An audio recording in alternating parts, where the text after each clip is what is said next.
Hey guys, I'm just going to give you a quick refresher grammar wise, um, because this week we are working on three common sentence errors, and they are errors that can trip up even the best writers. So, we're going to be talking about sentence fragments, run on sentences, and comma splices. And those are issues that can make your writing unclear, difficult to read, things like that. Um, let me just kind of break it down to you a little bit. So again, I'm it's going to be very brief, so just bear with me. So a sentence fragment that is an incomplete sentence. Okay, it's going to lack a subject. It might lack a verb. It might lack a complete thought. They're going to be the things that are going to leave your reader hanging, like wondering what comes next. Okay. So they typically start with subordinating conjunctions like because, although, when, while.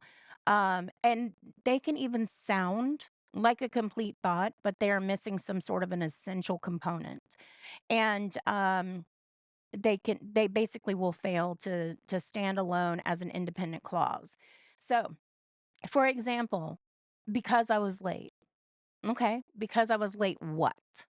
Because I was late, I got fired. Because I was late, I got stuck in traffic. Because I was late, um, I missed my plane. There's all kinds of different things. Basically, it's a dependent clause that is going to leave the reader wondering, well, okay, what happened because you were late? All right. And more importantly, honestly, it should be something like, I missed the meeting because I was late. So you would add the dependent clause to at the end to complete the thought. Um, how about something like running through the park? Okay, so running through the park, what? First of all, who was running through the park? But running through the park, what? You burned, 1,000 calories. You were chased by a dog. Again, we're assuming that the who is you, the proverbial you in this particular sense, not you specifically. But it again is a dependent clause and it doesn't complete the thought, but it does have a verb in it, but no subject to complete that idea. So you would need to have, like, I was running through the park. She was running through the park. Bob was running through the park, something like that. So um, you're adding the subject, but you're also adding what would be called an auxiliary verb, which is the was. I was running through the park. Okay.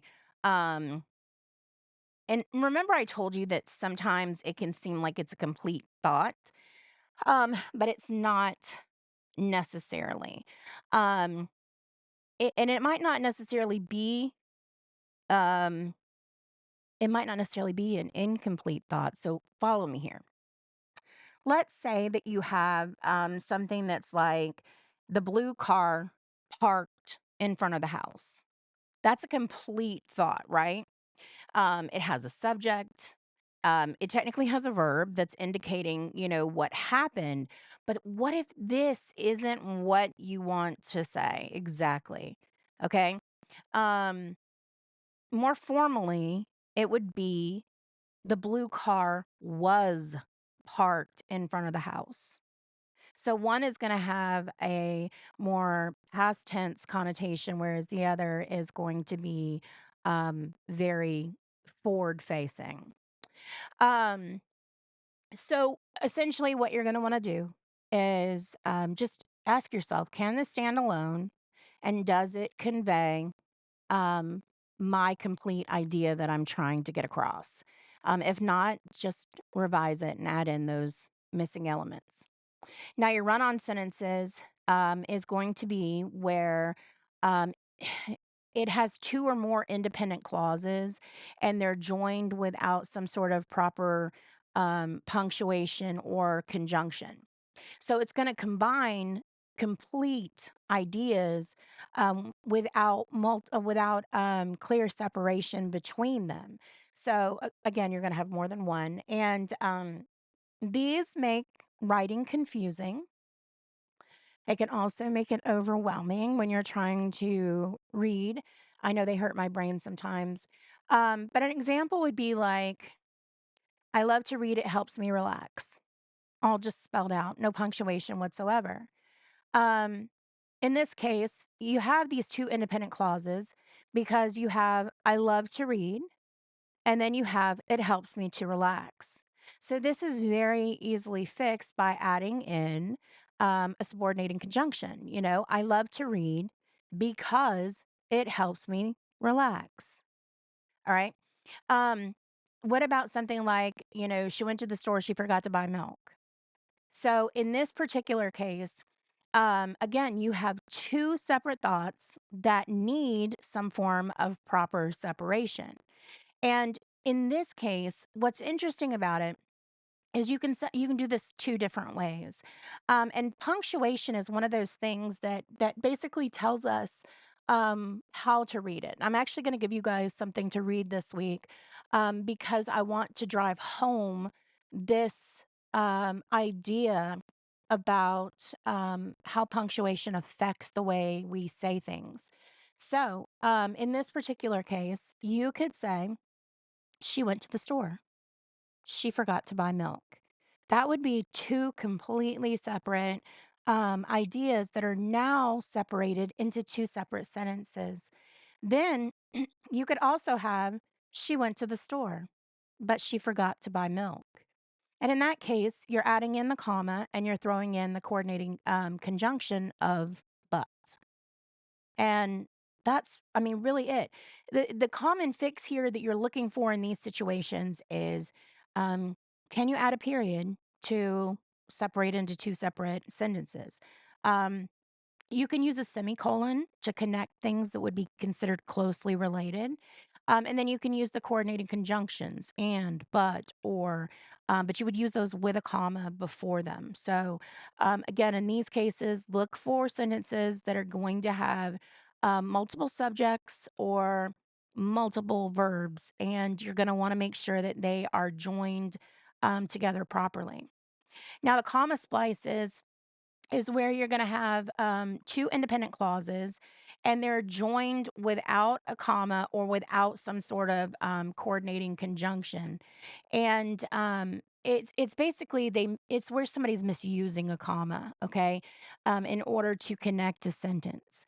Now, in the piece that I'm going to give you to read this week, it's called I think it's called the In Humble Praise of the Comma, and it talks about how the comma is where we naturally breathe when reading.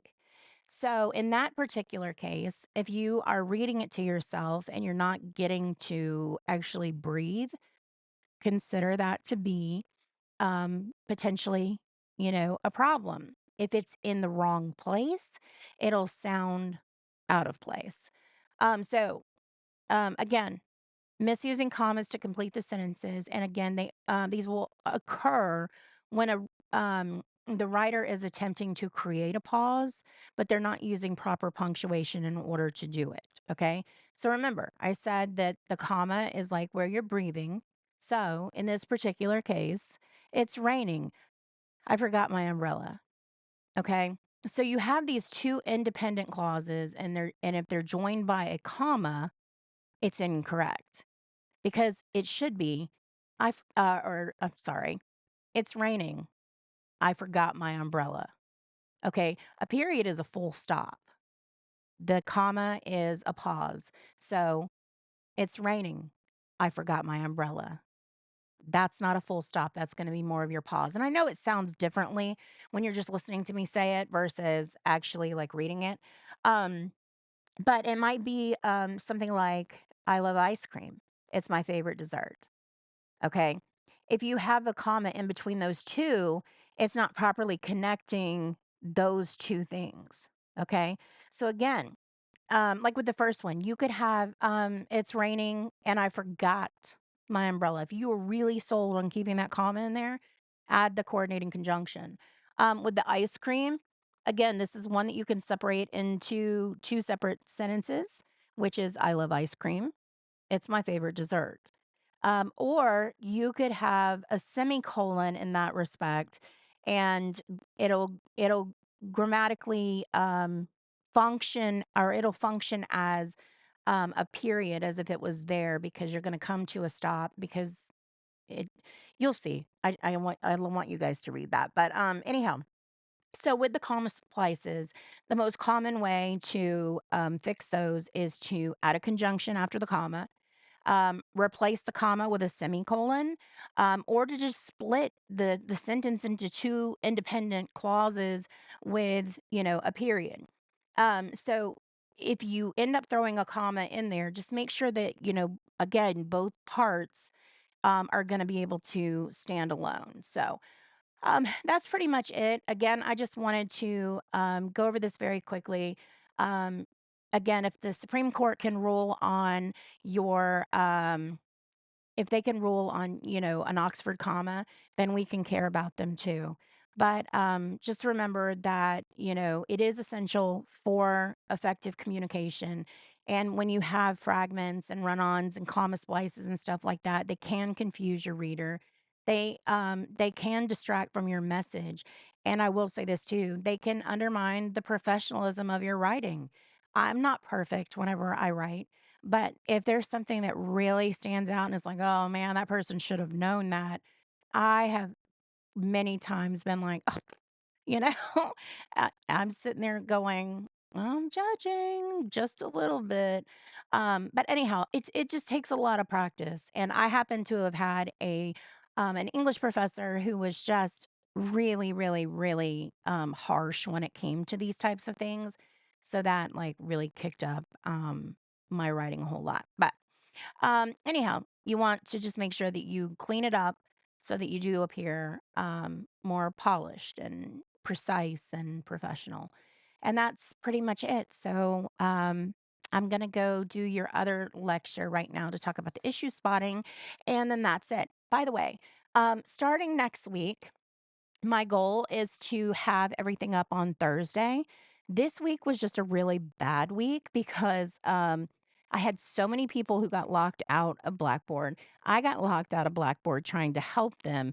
It has been a mess. Um, no show assignments that we had to go and turn in. We have to turn them in differently now. That was a mess. I mean, it's been one thing after another. And then we had meetings too. But the goal is going to be to do it so that it's up on Thursday and, make it so that I want to make sure that we're going through it and we understand because this is kind of like a math class where we're going to be building on the skills each and every single week.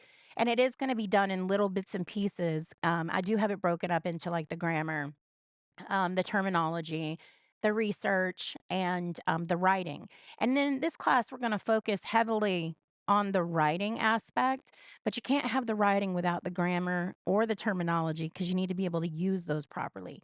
Research, that's just to keep you brushed up on your skills. But outside of that, that's it. If you need anything from me, you know how to reach me. Bye.